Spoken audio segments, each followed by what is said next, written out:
welcome to fucking Tuesdays. What does that top thing say? Rule number 1. Yeah. I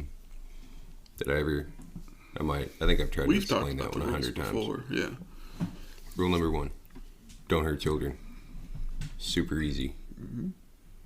I think everybody understands exactly what I mean. Like, don't creep on children. Don't harm them in any way. Yeah. Psychologically, emotionally, physically. Just, if you can't be nice, leave them the fuck alone. Leave other people's kids alone in general. I mean, some of them should leave their own kids alone. It's very true. I mean, as bad as it is to say leaving a kid alone in this world, but like some parents really are just not fit. Yeah.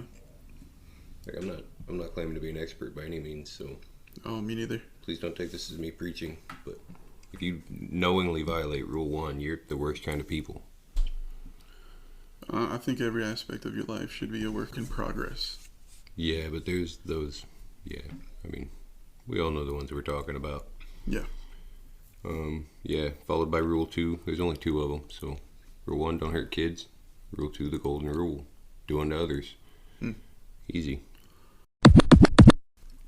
Bentcarrot.com. Okay, so I have no idea what this is. So I was watching TV, right, with a bunch of other dudes, and there's this commercial that comes on. At the bottom of it, it says bentcarrot.com, and it starts going on to explain that there is a condition of, like, I guess trauma can cause your carrot to bend. Mm-hmm. Yeah, so this is a pill to straighten your carrot. I didn't know that was a thing. Like, yeah, I know that... I think it's fairly new.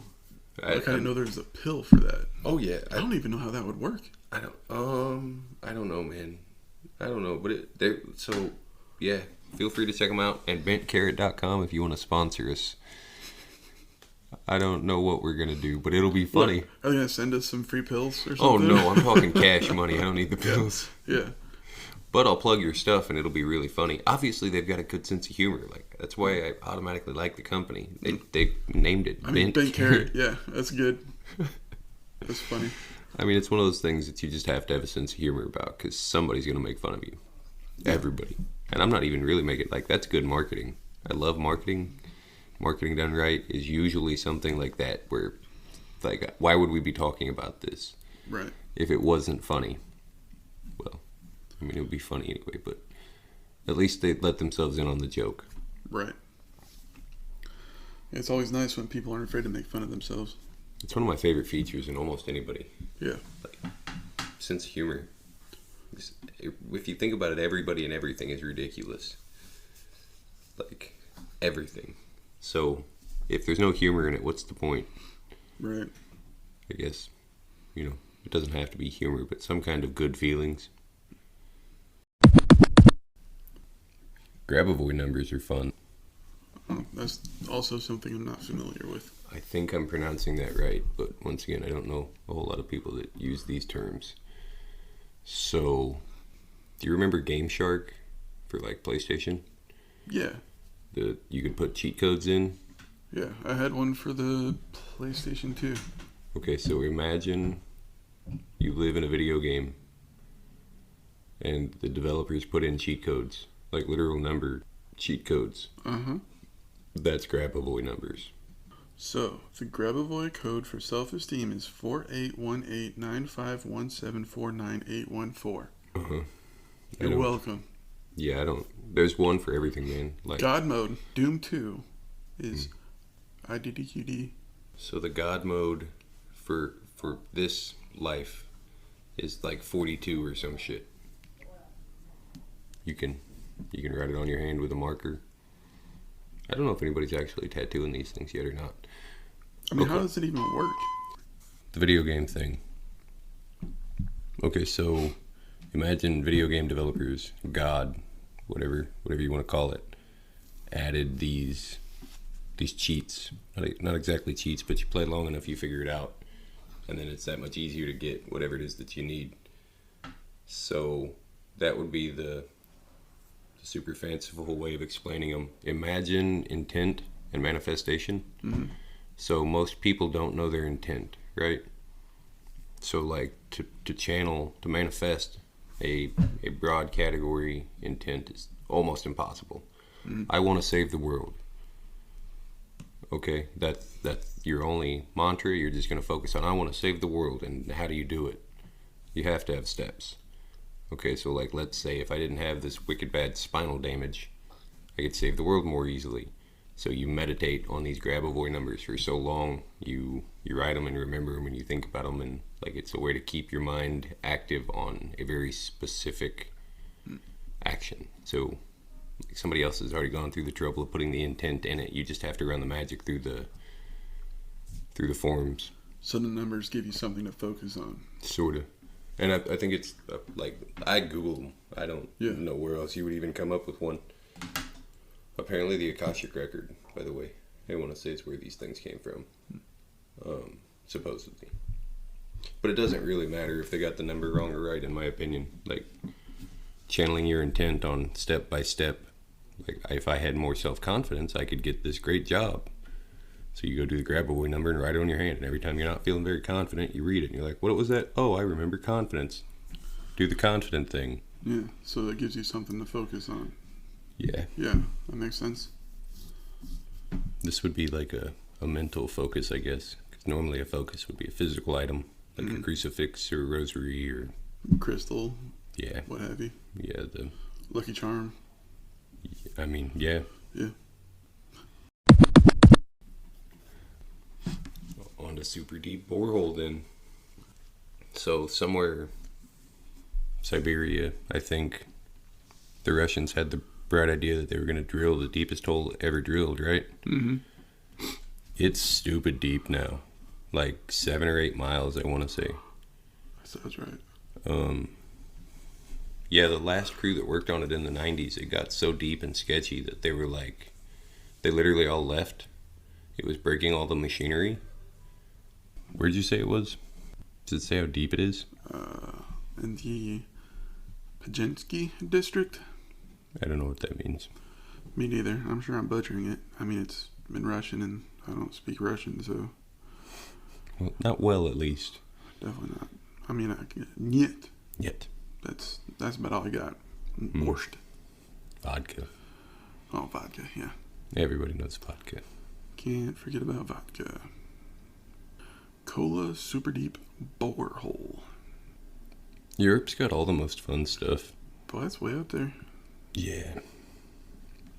It's miles deep. It is 12,262 meters or 40,230 feet. So 7.5 miles deep. You could fit Everest in it pretty easily. Interestingly enough, it's only 23 centimeters in diameter, which is 9 inches. Well, the bigger hole you drill, the harder it is to drill that far, because you have to have a rod big enough to spin your cutting head. And then, I know it doesn't sound like that much, but imagine you take like a ruler. Not a ruler, tape measure. You ever play with like a 25-foot tape? You get it about 10 feet out and it just starts to break in the middle. It's because you get that much like length in it. The torsional values go up insane. Yeah. Any flex becomes major flex. I think it's got a pneumatic head on it. It's got these rolling teeth things that just keep pressure on it, and then it has a hammer effect, so it's constantly, but then it's also got water shooting up, so water comes up around the head and carries all the shit with it. So it pumps it all the way to the surface.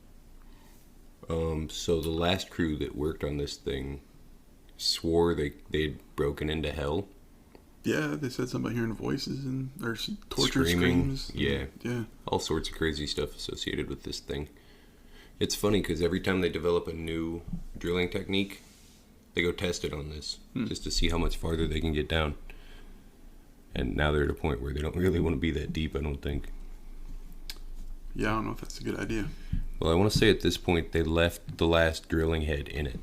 So the next drilling head will have to be rated for structural hardened steel. Like you'll have to be able to cut through the last one. And if you've ever tried to drill a drill bit with a drill bit, they're not that much fun. No, that's tool steel, isn't it? Like hard, Yeah, super hard stuff.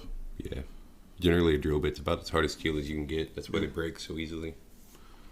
But they'll cut just about anything. A good one at least. Yeah.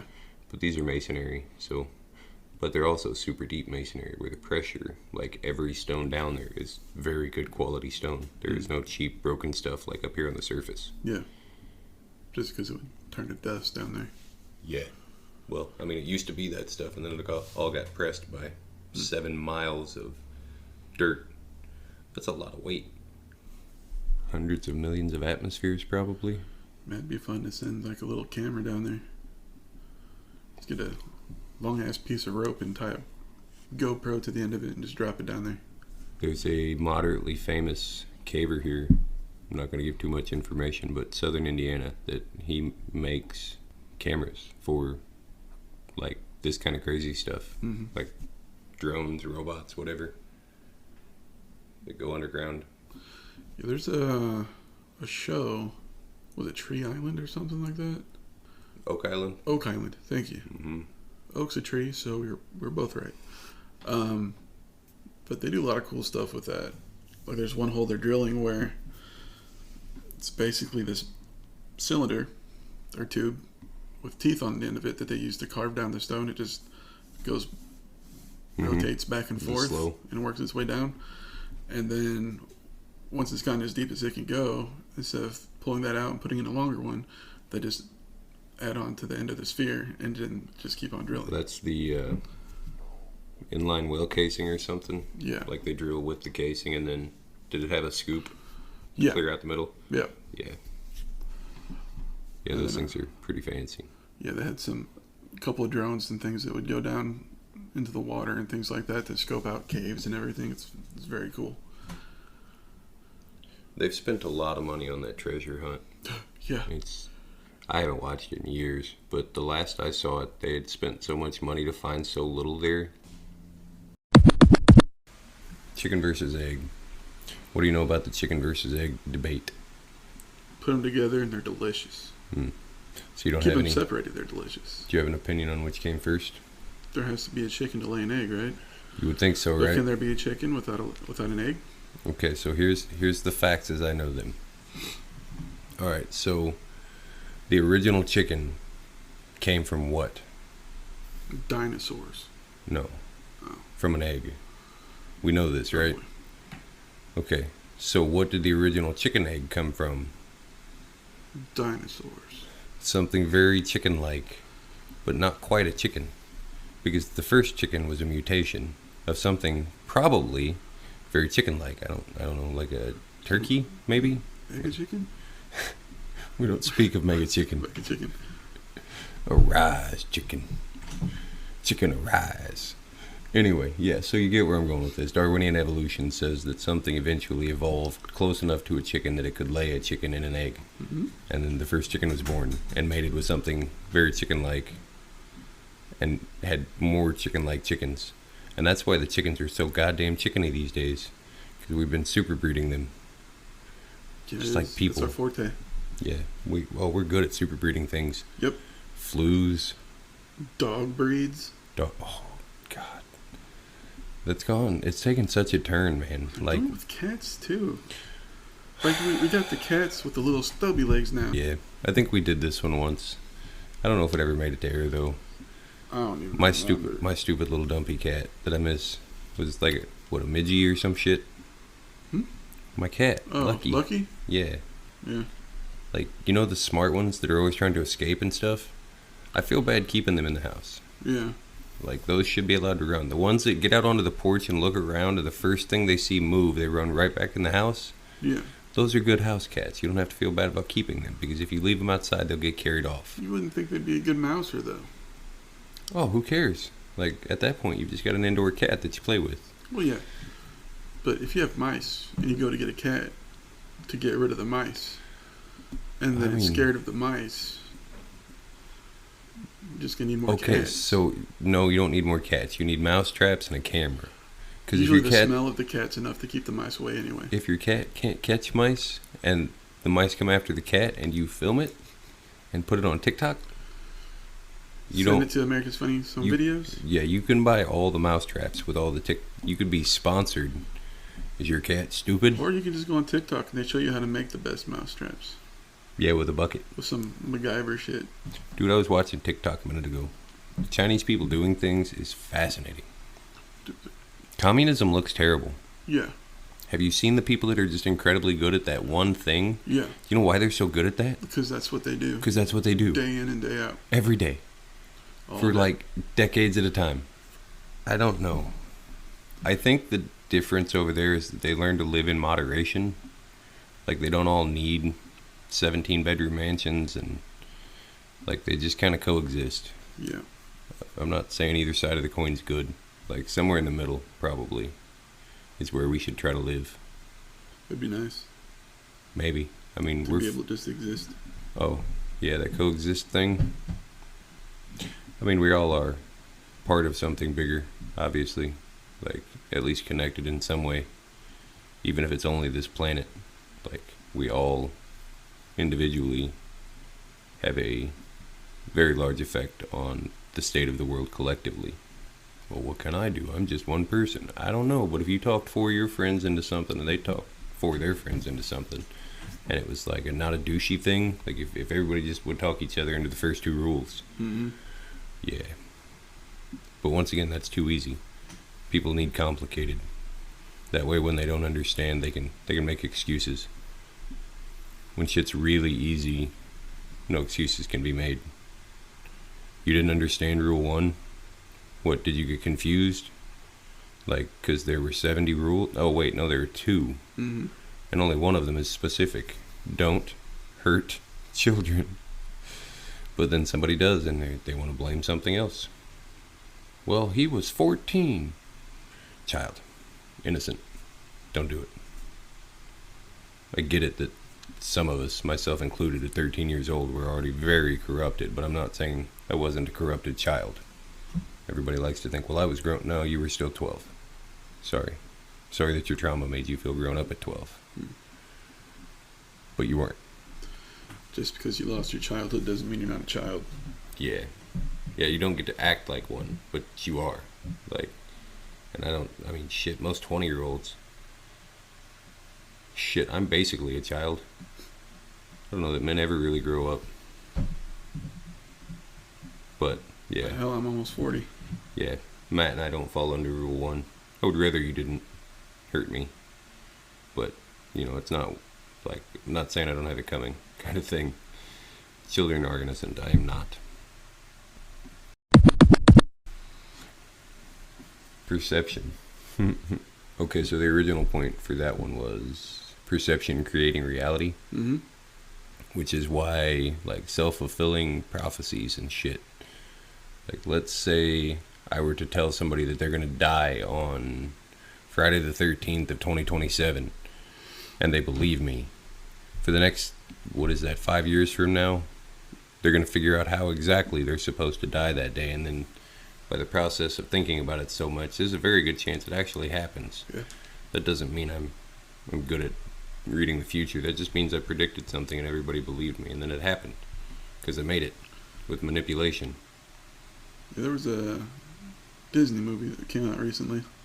Mm-hmm. I don't remember the name of it, but there's a part of it where they don't talk about Bruno. You've probably heard reference to it if you haven't seen it. No, I've been busy for the last couple of months. But basically it was this family, and they had these special powers. And one of them, his name was Bruno, and he could see the future. But everybody hated the futures. That, like, it's like, you're going to get fat. And then he did. And he was mad about it. He told someone, your fish is going to die, and then it died, and she was mad about it. Told a priest that his hair was going to fall out, and then his hair fell out, and he was mad about it. That's super deep. Like, there's some things you can't, like, obviously, going bald, there's not really a whole lot you can do about it as far as if it's a genetics issue. But, yeah, I mean, obviously, goldfish is going to die. If you tell somebody that you're going to get fat, there's steps you can take, things you can do to not get fat. Yeah. But you're going to be so focused on that, you're not going to do anything, and guess what? You're going to get fat. Magic. Yeah. Yeah. I mean, you can treat it like a gift or a curse. It's like, you're going to get fat. Like, no, I'm going to go on a diet. I'm going to exercise. But see, that's that no fate thing. Yeah. Like, I think the average human has a fate. Like, we were born to do something, which is generally just die. Yeah. But there are some special cases in there, but generally the no fade is for the players versus the non-players. Did we already do that one? That one's kind of fun. I don't think we did. So imagine your life is a video game, or any game. Like, video games are easier right now to explain because everybody's played one or watched somebody play one at this point, I think. I would hope so. Anyway, so yeah, imagine you've got all these main quests, side quests, distractions. So like generally if you were to pick up a video game and just play it, just story mode straight through as fast as possible, you could get it done in a few hours, right? Mm-hmm. But if you want to do it all, it takes days, years, decades, depending on the game. That's life, I think. Yeah. So like, imagine you're in the biggest MMO known to man, funny enough, is all of mankind. And you were sent here with a team, maybe? But, like, you had to find each other. And say half of your team got tired of waiting, or died or something. So now you're just running around with a bunch of, like, non-player character replacements. The artificial intelligence is running them. And that's why everybody seems so much the same. Because it's just the AI. Like, And we all know AI suck. well, does anybody still play The Sims? Yeah. And I don't mean like the new ones. I mean like the ones from 1995 or whatever that came out. I doubt it. So do you think The Sims are there waiting on God to come back? No. I mean, it's just shut down. It's not running. It's are you certain? unaware. Probably, if someone were to go back and open it up, But we're if talking- it even exists anymore, they probably shut down the servers. But we're talking sentience at this point. Like, what makes them sentient? Being able to self-govern, like running themselves, to not be able to be unplugged. Everybody's always asking, why doesn't God come back and fix it? Maybe he can't. Or maybe he doesn't even know we're still turned on. Or maybe he's disgusted, or she. Maybe it's disgusted with its experiment and doesn't want anything to do with it anymore. I think this experiment is God. The name for all of it. The literal, all of it. Everything. Sensory deprivation. What do you know about this, Matt? It scares me. I know. So most people are terrified to be alone with themselves, which is why we find all these impulsive, lust-based trauma bonds the world over. Like, if you can give somebody 5 seconds of safety, they crave that for the rest of their life. Like, because safety is so rare now. So, like, when somebody can fall asleep next to you and sleep soundly for 8 to 10 hours, even if they just do it once a week, it becomes an addiction. Like, you create dopamine and healthy feelings. Like, a good relationship feels kind of like the opposite of cigarettes. Like, you crave it for all the right reasons instead of, like, I'm stressed out kind of thing. Mm-hmm. Anyway, so, yeah. But that's, I think, because, like, everybody has all these dark thoughts that have been engineered. And I'm not trying to be that person that's like, we should ban video games and rap music. But, like, pop culture has definitely taken a I turn like for both of those things. Dude, pop culture is macabre at best. This stuff sure. is, like, downright morbid in most cases. Like, the most popular stuff on the planet is things like Squid Game and American Horror Story, and I get it because I enjoy those too. But, like, I haven't seen either of those. you're putting some dark shit in your brain there. Yeah, I mean, I know of them because they are so referenced in Everything. especially Squid Games. Mm-hmm.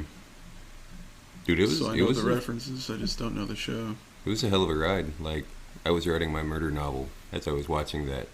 The Gilded Harvest. Yeah, I don't know if that'll ever make it to print or not. One of these days. Anyway, sensory deprivation.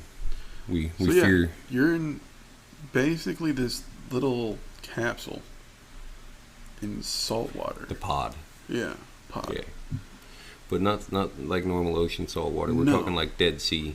Yeah. Like perfectly saturated with salt. As much salt as they can possibly get to dissolve in there, that's how much they use. If you can't float in a swimming pool, you will float in this. Yeah, I don't think it's possible to not float.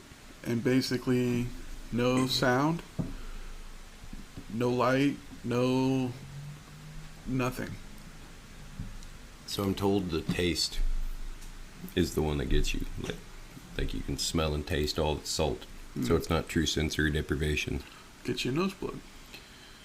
Taste you can't really do a whole lot about because you still Exactly. need to breathe. But yeah, it's done at body temperature. Yeah. So, like, I want to say they even active in the pods do an active one. Like if you're doing it in like a spa in a big pool, they just keep it around body temperature. Yeah. I'm sure you would acclimate so fast. Have you ever been in body temperature water? I don't think so. It's a strange feeling. It feels like it's heavy the same air. temperature as you, so yeah. It feels like just standing in a comfortable room. It's like when you live in Indiana, southern Indiana, where it's like 100% humidity and 90 degrees outside. If you go from inside where it's nice and air conditioned, 70 degrees, and then you go walk outside where it is not, yeah, the air feels thick. You can't breathe. It's very uncomfortable. But yeah. Yeah, you I pretty think much it'd be got something like acclimate. that, but not as uncomfortable. And obviously, you'd still be able to breathe. You just feel the weight, like from all the humidity. Yeah, but times 10. Yeah, because Like, it's actual liquid. Yeah. Yeah. Condensed water. Yeah. Yeah, so cave you can do sensory deprivation. You still Yeah. feel the cold, but like especially the more time you spend in one, you get acclimated to that 52 to 53 degrees. You wear your hoodie, like your ears get used to being cold, and then you just sit there in perfect darkness. Yeah. You might hear a drop of water every once in a while depending on the season. But Man, that'd be so trippy. absolute darkness, man. I mean, being in a pod is one thing, but if you're in a cave, like you don't know what's in there, because you got bats, and it's like and negative. there's stuff in there. I want to say it registers in the negatives on lumen value. Oh yeah. Like it's absolute dark. Yeah. The cool part about sensory deprivation is that every sense you deprive your brain of, it's less outside stimuli. So basically, the less outside, the more you can pay attention to inside, and that's where you get those like sober trip states, where you'll start to experience vertigo and tinnitus. And I hate vertigo. it breaks your brain. I have a fear of heights. I get vertigo pretty bad. Yeah, that's a panic thing. So the vector, I don't think I ever put that on the whiteboard list. So patience, right? That's kind of the name of the game of 2022. Everybody's trying to learn patience at the same time. So have we had the vector conversation? I think I've at least touched on this one. We're like straight lines, right? Yeah. A vector is a straight line that runs from a single point outward in either direction. Okay, so an infinite line has to eventually circle back on itself in a robber's nature. So basically, if you can't find this way into something, if you want to find the back door, find the exact opposite and go from there. Am I making sense? Yeah. Alright, so patience is the opposite of panic. Like both are forms of waiting, at least mostly. One of them is doing it in the super calm and collected way, and the other is, well, the exact opposite of that, panic. Like, you're still waiting, even though it doesn't feel like it. You're running around in circles trying to do every single thing you can, but you're still just waiting to see what happens. And that's anxiety and depression on opposite ends of the vector. Depression is the person that just sits down on the couch and says, well, they're probably not going to show up anyway, so I'll just take a nap.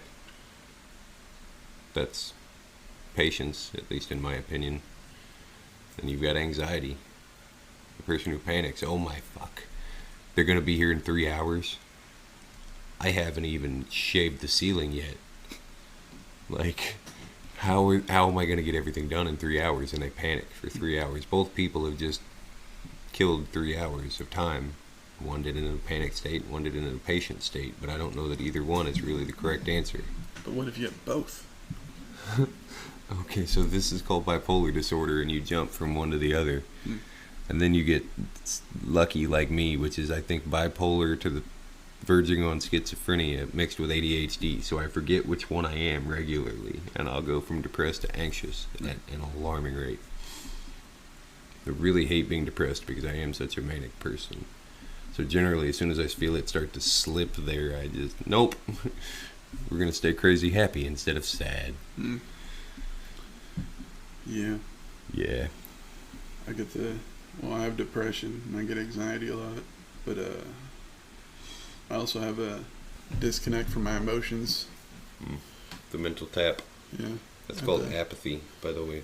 Had the therapist say that I had a disconnect from my emotions to the extent that they've never seen. Yeah, I can see that. And I'm still waiting for my trophy. The ogre is patient. Mr. Wizard panics.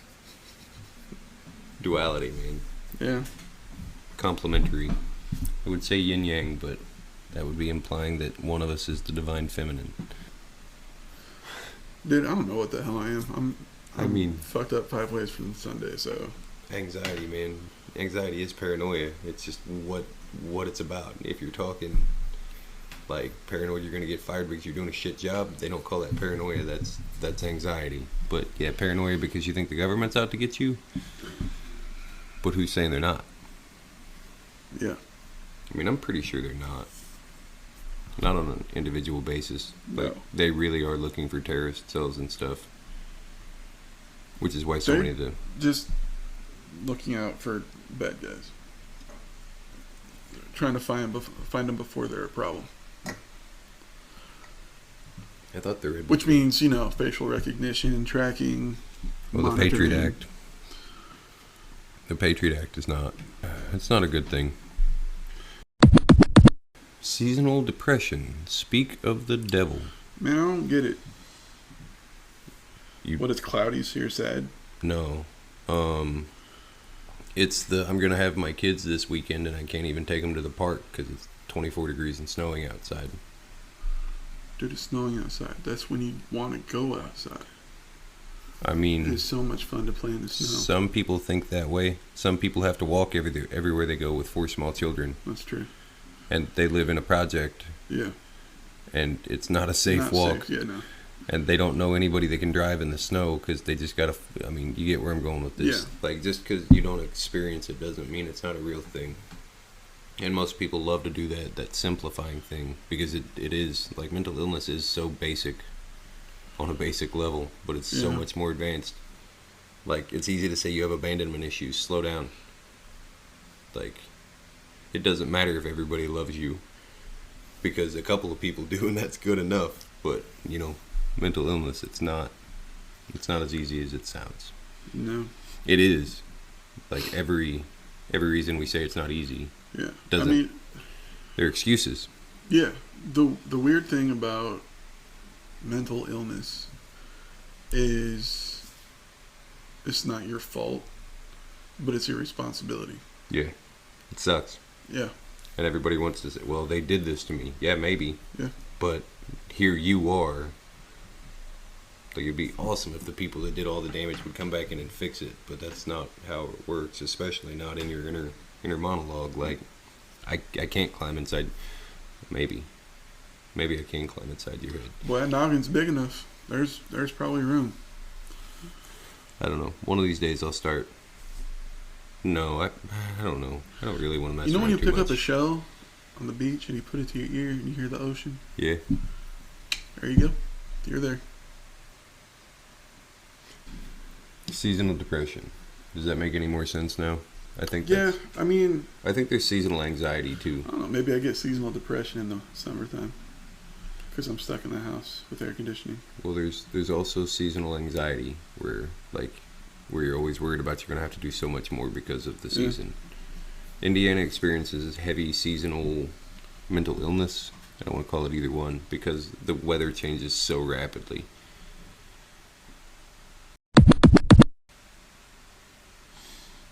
Okay, the Ukraine. I haven't looked into it in a couple of days. Last I saw, it looks like they're drawing the battle lines for World War III, smack dab through the middle of Kiev. That's where Russia is gathering troops at the moment. Well, is it Belarus that's right there? I have no idea. One of those tiny little Eastern European countries. It looked like they were getting ready, like they were staging on the Ukrainian border with this other country, getting ready to make another push. So if they push into a second country, I think at that point NATO has to, like, they're sending boots on ground. I mean, they're already getting boots on ground. Yeah, but I'm talking like but actual in number. the reflaring of the Cold War. Yeah. We're not talking CIA versus KGB anymore. We're talking 82nd Airborne versus I don't know, 4th Stalingrad United or some shit. Yeah, 82nd's already supposed to be like headed toward the Ukraine. I don't know if it was 500 sad. soldiers or something. Might have been 101. The worst part about it is Russia's already getting like large numbers of losses as far as troops go, comparatively. Yeah, reported. Yeah, but what is it called? Their army is it conscripted? Conscripted, yeah. So like this basically, you're walking down the street and they can walk up and be like, "You're in the army now." Okay, you sign a paper and they send you off to training, but it's actually Ukraine to go kill civilians. Yeah. Is that what it is? So let's say you're trying to take over the world, Right. and you've got to send an opening volley. Who are you going to send? Do you send a pawn or do you send your queen? Yeah. These are the pawn. He has much, much more in reserve. Oh yeah. If his pawn, if he loses one in the opening salvo, he does not care. Man, I don't know what he's trying to do. Take over the world, man. And they're close. They really are. If they get the U.S. to fall, the rest will fall with us. Probably. Why do you think we sent 2 out of that $2.7 trillion COVID relief outside of the United States? To keep those countries from falling into communism, socialism. I'm not saying it's a good strategy, but that's why we keep doing it. Yeah. The moment they can't pay their bills, the government falls. And guess who comes in? Your Mussolinis and your Hitlers. So I saw where the U.S. purchased 20 Polish MiG-29s. Yeah, dude. Poland is on Russia's shit list now. I'm sure. They've been doing a lot to help the Ukraine. Do you know why Poland helped? Because fuck Russia. Because World War II Poland was the Ukraine of World War III. They know what it's like to get steamrolled. Yeah. Like, so I want to say it was Poland, the first country Hitler took. And he rolled his tanks in. I don't know if they ever even fired a bullet, because like he personally walked into the Polish prime minister's castle, house, whatever, and told him like, "Hey, you're gonna sign this, and I'm in charge now." The guy fainted right there, which I don't. This might be pseudoscience. I want to say it's History or Discovery Channel, but anyway, apparently Hitler took an amphetamine shot multiple times daily. They called it his vitamins, but it was basically heavy dose Adderall or low dose meth. So that's why he was jittery. It was going. probably meth.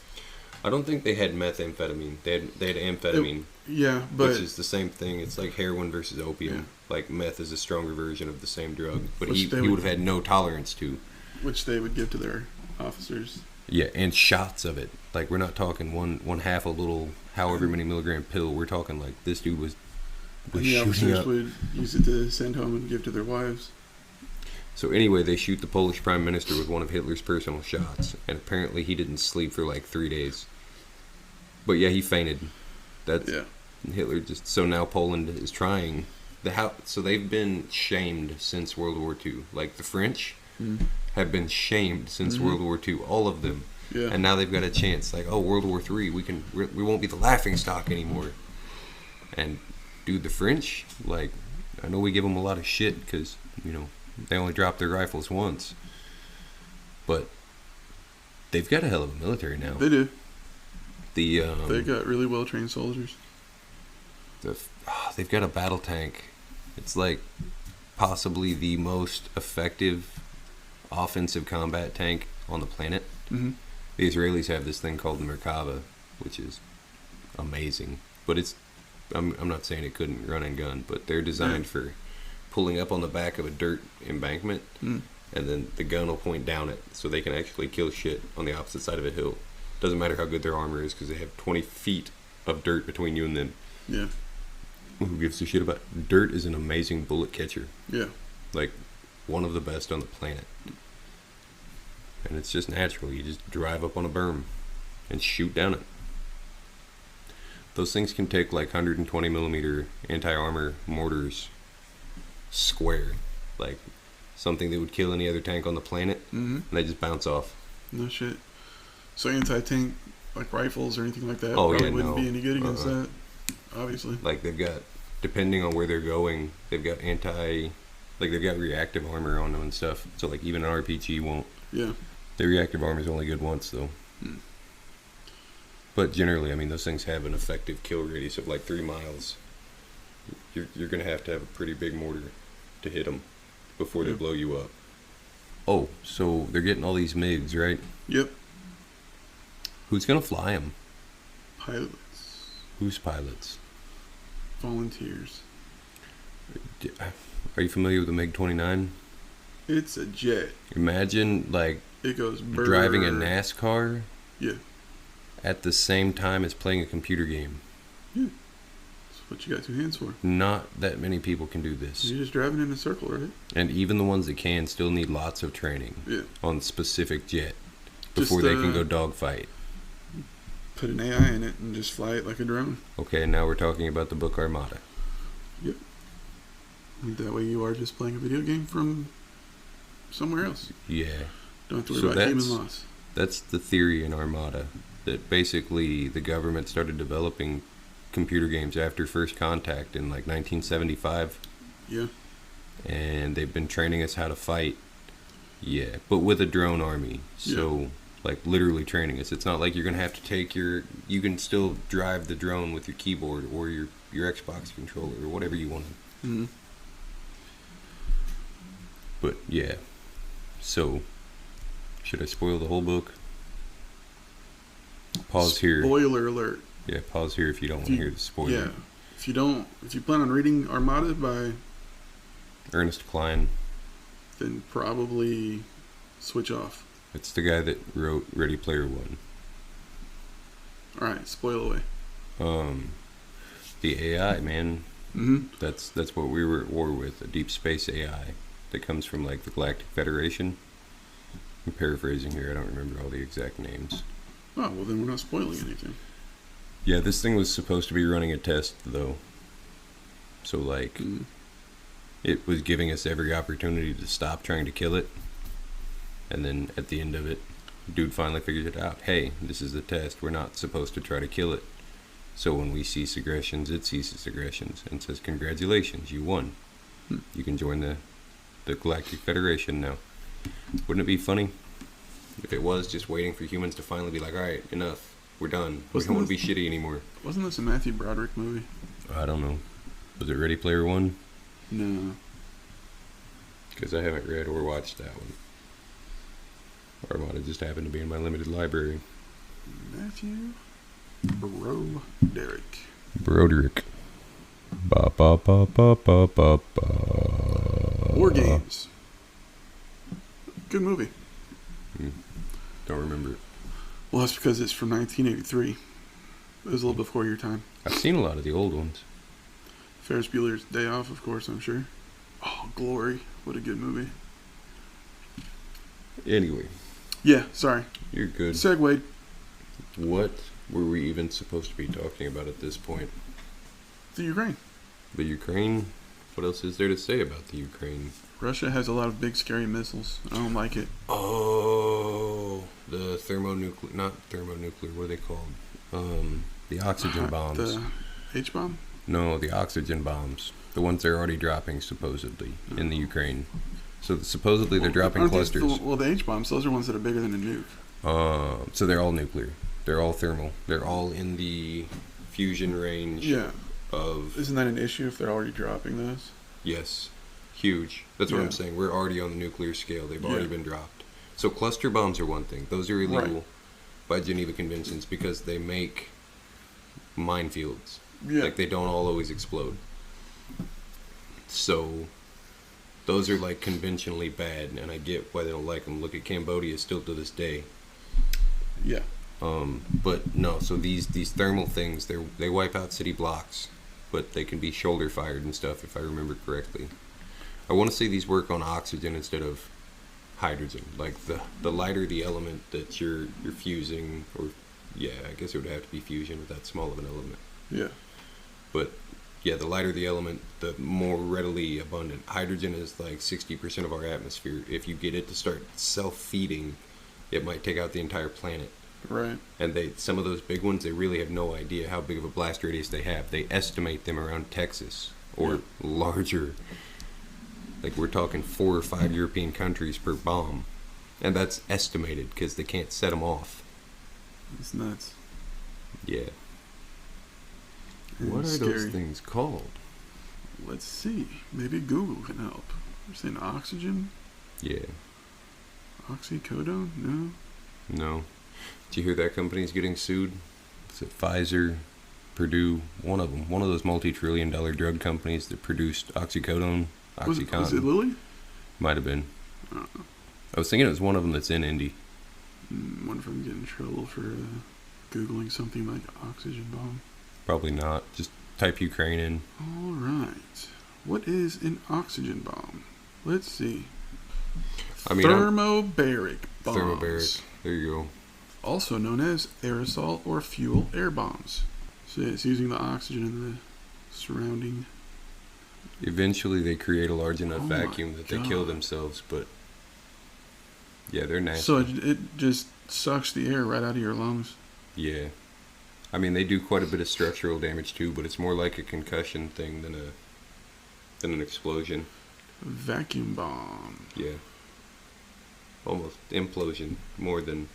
Holy fuck nuts. So if an H bomb is a 1 on the nuclear scale, these things are 12.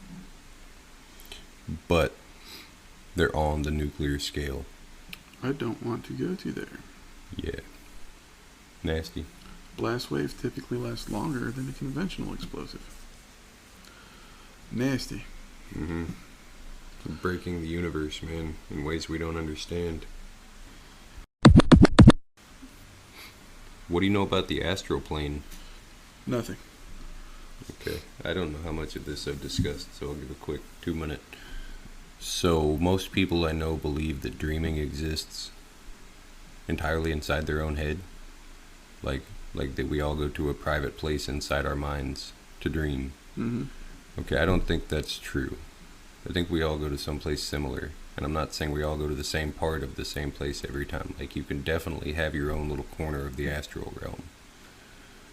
But I don't think you have your own astral realm. Like, yours is connected. Are you familiar with the flower of life?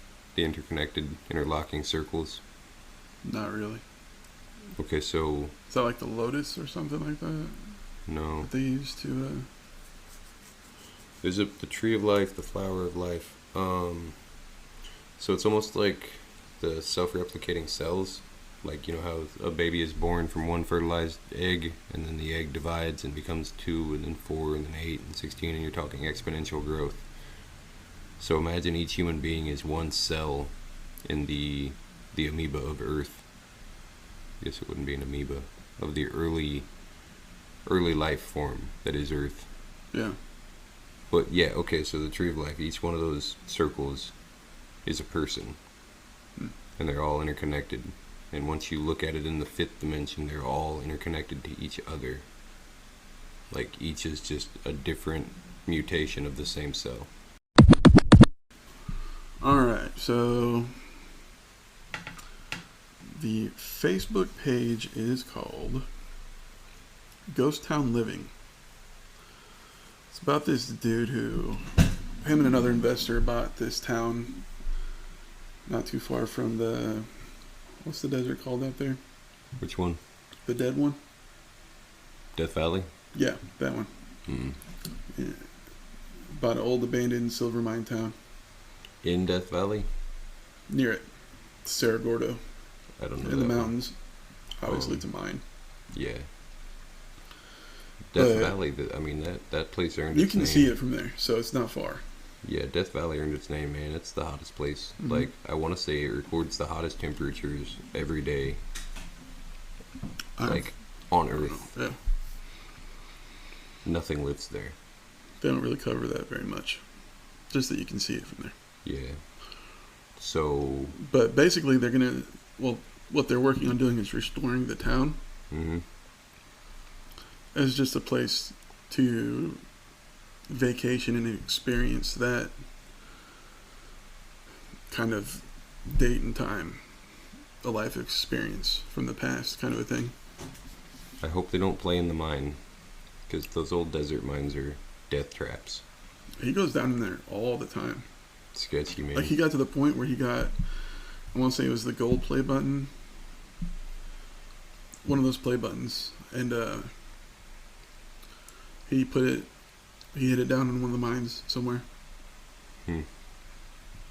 But yeah, they go down there. There's like old dynamite down there and stuff still, and Yeah. that's not So a fun thing to mess with. caves are sketchy enough, and they're formed by nature in almost perfect way.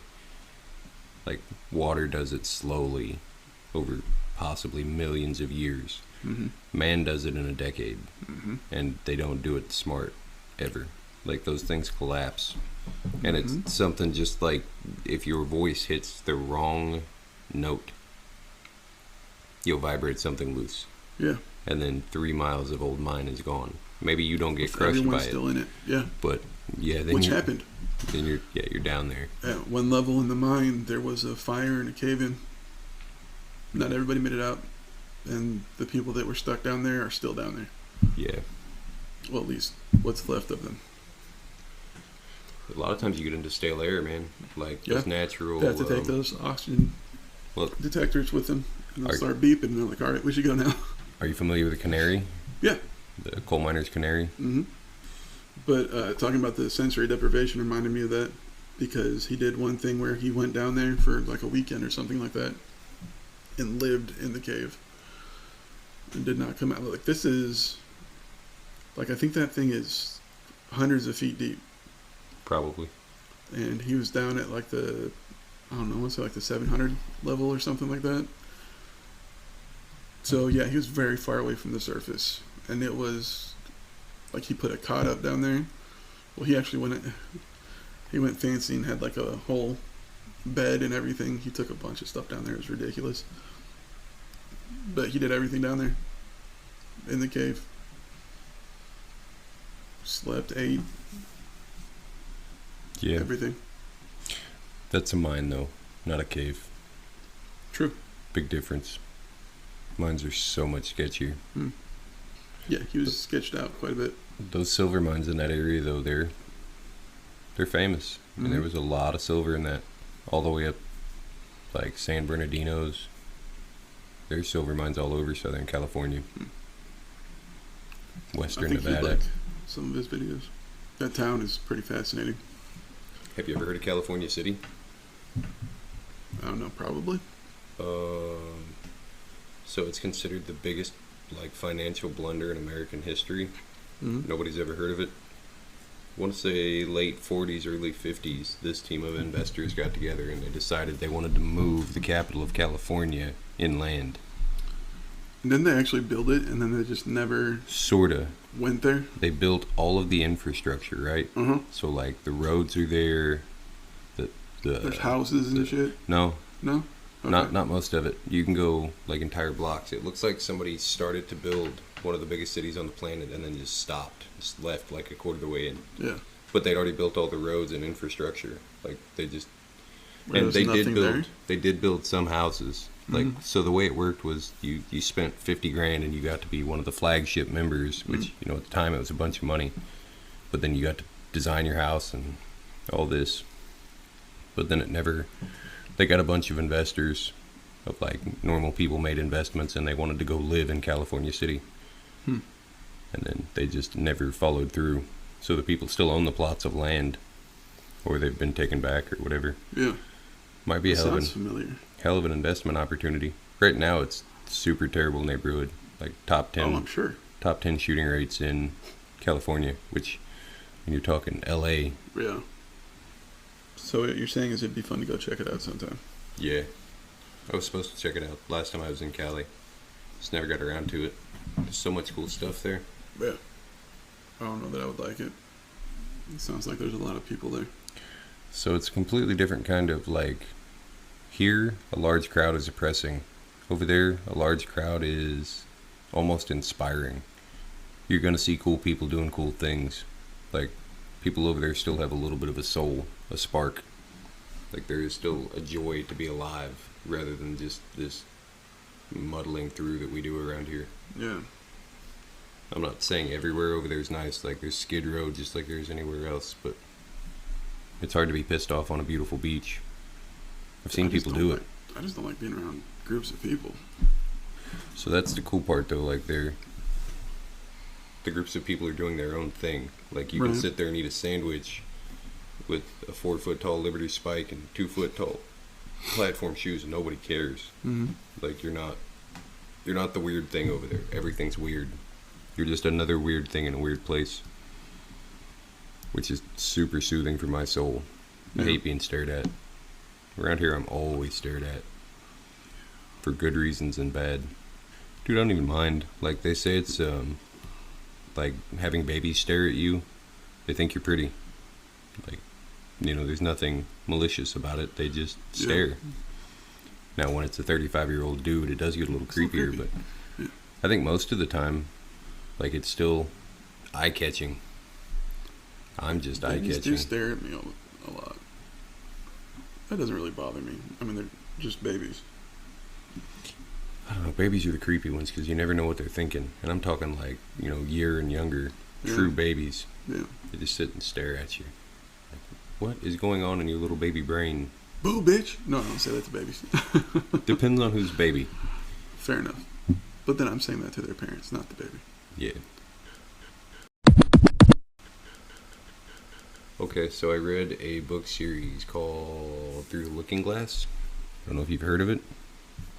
Made somewhat news, I think. Like, bestseller list, at least. What is it? Through the Looking Glass. It's a Alice in Wonderland. I don't want to call it a knockoff. Reimagining. Reinterpretation. Sounds familiar. Okay, so in the classic... Yeah, a little girl born on Earth, right? Uh-huh. And she followed the white rabbit through the rabbit hole into Wonderland, right? Right, which is, she dropped acid and was hallucinating. But anyway, so she comes from Earth and went to Wonderland. Alright, now imagine that's reversed. She was born a princess in Wonderland, like the Red Queen would be her aunt, the White Queen would be her mother. Yeah, so she was born Wonderland and then got transported to Earth to save her from the Red Imaginings. Okay, so this makes Wonderland where God comes from, I guess. Like, this would be a level above Earth. The wizard? Sort of. So, yeah, anyway, in Wonderland they have the heart crystal. Mm-hmm. And once a year, all the best inventors of Wonderland get together. These are the people with the strongest imaginations in the universe. And they come up with their inventions, and anything the White Queen likes, she sends through the heart crystal, and it'll pop up in dreams and things for the lower... What's designed in Wonderland will eventually be used throughout the multiverse. Mm-hmm. So, like, I don't know, cell phones. Somebody had a good idea for one, and they put it into the heart crystal, and eventually it became a part of the consciousness of all the rest of the universes. Does that make any sense? Yeah. So, like, where did somebody get the idea for a cell phone? As far as this book explains, it comes from that Wonderland idea. And somebody from Earth dreamed it, or was sitting and staring at a wall. Yeah, something to that effect. The little flip communicators. But basically, Wonderland, the strength of a person is decided by how strong their imagination is. And in that world, if your imagination's strong enough, you can just create things, like from the air. You can imagine them into existence. That'd be cool. It was pretty neat. I like the other part of it more, though. That shared knowledge. Something in a different part of the multiverse comes up with something and then would share it with either us, higher or lower, or whatever you want to consider it beings. That would be cool. It's all relative, I think. Compared to worms, we're super advanced. Yeah. But we also kill each other for fun. Whereas worms generally just coexist and try not to get eaten by birds. So really, which one of us is the greater species? Did you hear the Japanese demon rock broke? Yeah. Multi-thousand-year-old demon is now released back on the planet. Yeah, it sounds like fun. I mean, I'm cool with it. I think I understand demons better than just about anybody on the planet, so I'm hoping he comes to visit me. She. Dude, I hate giving everything. Like, I think Satan is probably a she. Well, I mean, I think that was the original story, was that it took the form of a woman. Well, and, like, seduced somebody. you know modern science's idea of what the difference in a man and a woman is, right? The X and the Y chromosome. So, are you familiar with the Y chromosome versus the X? You know the double helix DNA thing? Two of those together makes an X chromosome. Mm-hmm. Okay, so X was the original. When one of the corners, one of those four legs breaks off, it becomes a Y. Mm-hmm. So, like, the Y chromosome is a mutation of the X chromosome. So the mutation would have had to come after the original, which means double X is female, XY is male. The Y comes after the female. Mm-hmm. Men were born from women, rather than the Christian conception of Adam's heart or rib or... Rib. Yeah, that thing. No. Ow, my elbow. That's why they call it the funny bone. I don't have a funny bone. I have a fuck Funny bone. enough. It hurts. Like, every time I hit mine, I say fuck. Yours is really funny, though. Only to you. No, I'd say 99.9% repeating of the world. As long as it's not their funny bone, it's a funny bone. Yeah. Perception creating reality, right? Mm-hmm. So what if we start to see the similarities between The Simpsons and our real life, and thus create the reality of The Simpsons always being right? Like, do you think that guy from QAnon that had the beaver skin cap and the tattoos and shit, do you think he subconsciously watched that episode as a kid, thought it was cool as fuck, and then manifested it on accident or on purpose? I don't know. Who knows? Would it be the craziest thing ever to see that a guy got an idea from The Simpsons and then did it? Supposedly those guys were trying to get the truth about, like, the Epstein case. Like, their whole goal was to get the Epstein truth out. Obviously that thing's been covered up pretty hard at this point. Oh, yeah. I don't even really want to talk about it. Somebody's gonna off me. Probably. I hope not. I think our moon seriously is the spaceship, Death Star style. I don't know if it's got that cool planet killer weapon on it or not. I'm thinking it was just designed for deep space flight, not as a deep space weapon. I think it's just a big cool rock in the sky. I don't think so, man. It's too perfect. It's the perfect cool. Tell me one thing that's not perfect about the moon. It's in perfect geosynchronous orbit. It's imperfect surface. Think about it. Why are all of the craters the same depth? The ones that are 500 feet across and the ones that are like 120 miles across. They're all within so many feet of being the same depth. I'm gonna go make my own moon, but better, with hookers and blackjack. Moonanites. The moon's perfect, man. Full solar eclipse. Why do you think you can see the corona? Are the moons around Saturn fake as well? No. Not all of them. Maybe one or two. So I'm not saying a moon can't occur naturally. I'm just saying that ours didn't. It's too perfect. If it were 100 miles closer or farther away, we wouldn't get a perfect solar eclipse. Or lunar eclipse, for that matter. If it rang like a bell. Did I already do this one? Mm-hmm. Yeah. It fucking rang like a bell, man. Have you ever tried to ring a rock? Mm-hmm. Try it. Let me know how far it goes. I don't have the equipment to measure such things. The Nor do I rocks, have the knowledge or inclination. the rocks on the moon are the perfect insulator. Like, if we were going to design a deep space ship, it would be the moon. Well, then why don't we just strap some rockets to that I son don't of a think bitch? you need rockets, man. I Well, think if inside the it moon left, our oceans would would be fucked. be fuckered. Yes. Yeah. Which is why the moon has to have been there for a very long time, because tidal effects are too pronounced. Yeah, you don't want to mess with that ebb and flow. I'm just saying, what if the moon is like Maybe that's where the ancient ancestors came from. Maybe that's where they went. From another planet using the moon. And now they're just in orbit. Sort a of. dead spaceship. Or sleeping spaceship. Could be. I mean, what if they're doing whatever they do and they just don't want us to know? Could be. What if it's just some small token force? What if it's an artificial intelligence left here to monitor us? What if it's just a big fucking rock in the sky? Then that's boring. I don't like that. Fair enough. Just saying, man. You're wearing the shirt. It's got the Death Star right there, looking like the moon. Yeah, but Star Wars is a fictional story. Is it? Yes. Or is it just yet to come true? In a distant galaxy. Long ago? Maybe. Maybe The long galaxy far, ahead. far away? Who knows? We're operative time and shit. It is both our future and our past. Time travel, you think it's real? Yeah. Depends. So have you ever heard of non-paradoxical time travel? Where there would be no risk of creating a paradox? I want to say yes, and it's almost... I might be thinking of something else, but would it be like... You remember that show Sliders?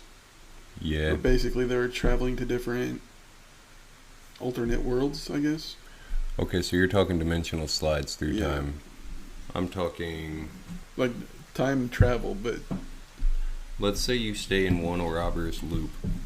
There's a version of you, an iteration of you, repeated.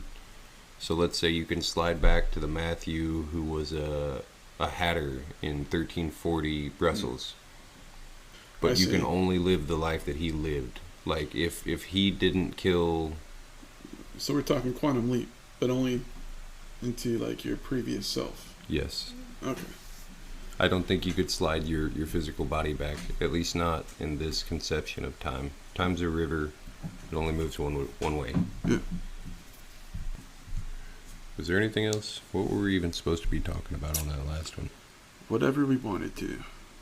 Hmm. This is fucking Tuesdays. There is no plan. There is no set procedure. It is... Well, I wouldn't say flying by the seat of your pants, but... I mean, I would. I like flying. Fair enough. It's your show. You do you. It's our show. So, the astral plane. I think I started with that.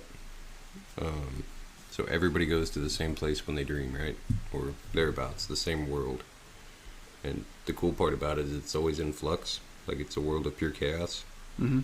So you literally, your perception creates it as you go. So imagine there's something going on over there. That's this imagination. The vector of the imagination thing.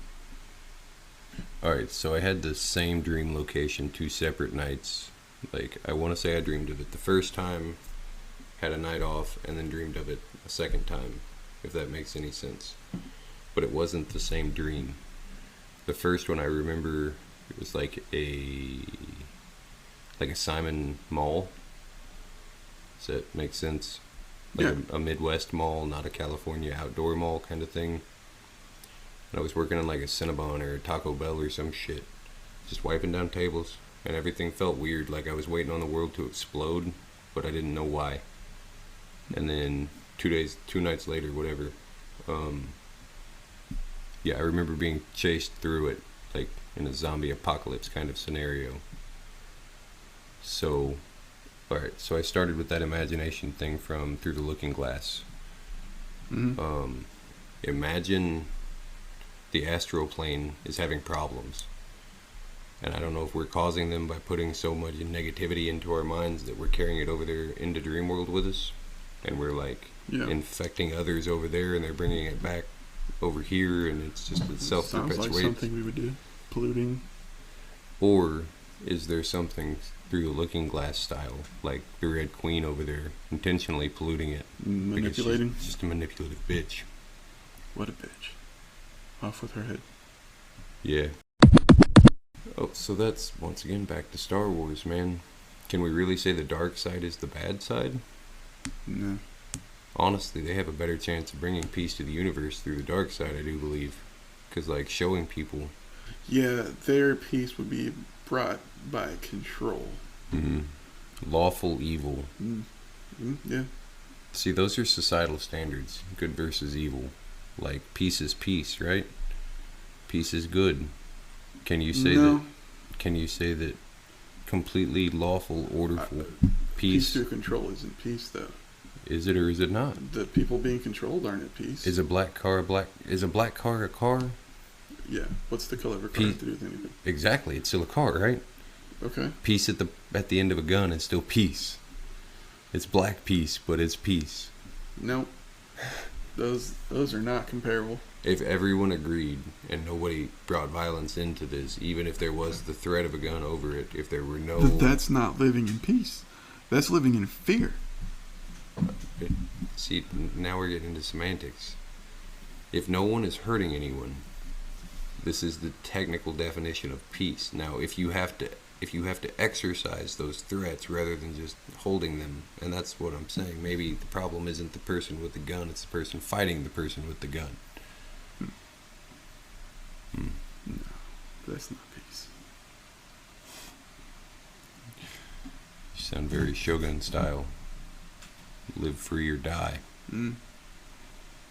And I don't know. I'm not saying which way's right. I'm just making an argument that neither one is exactly right. Just because you don't like the form of peace, you're the one breaking up the peace by not like. You know what I'm saying? Yeah. I know Once what you're society agrees on something, society gets to make up its own rules, and that's why we're so fucked currently. Because the rules we've decided on are Well, boys does can that be mean girls. that peace isn't obtainable? Because everybody has their own different idea of what peace Sorta. is. Yeah. Variety is the spice of life. It is the spice of life. But see, that's the cool part. That rule 1 and 2 thing, like everybody knows those. But I think most people that violate rule 1 were violated as children. If that makes sense, like it's a They're self-perpetuating. a product of their own environment. Yeah.